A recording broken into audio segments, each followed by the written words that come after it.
মা মা কিতা গঞ্চ তুমি? অনেক কিছু আনছি, দাঁড়াও টাকাটা রেখে লই, তারপর দেখাইতেছি। রিক্সা ভাড়া দিতে দিতে শেষ, 100 টাকা রিক্সা ভাড়া লাগবে আইতে আর যাইতে। এই যে দেখো বাদাম আনছি, চিড়ার পোলাও খাওয়াইতাম তোমারে। আনছি মুগ ডাল। আর দেখো কি সুন্দর সুন্দর দুইটা বেল আনছি। এটা তো আমার খুব ফেভারিট, কি সুন্দর, খুব ভালো লাগে। বেল খুব সুন্দর, এটা তো খুব বড়। দুটো বেল 50 টাকা দিয়ে নিচ্ছি। আমি জুস খাবো, বেলের জুস। এই যে বেলগুলো আনলাম। আর তোমার জন্য এই ব্যাগটা একজন গিফট করেছে, কিরকম বলো? খুব সুন্দর।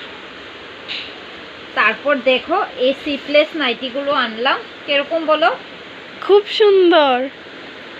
তারপর আনলাম এই যে দেখো এই নাইটিগুলো, কিরকম লাগলো তোমার? খুব সুন্দর লেগেছে। তো আজকে এতটুকুই শপিং করেছি, আর কিছু করতে পারলাম না। তো চলো এখন আমরা খাওয়া দাওয়া করি। বাই। আর তোমার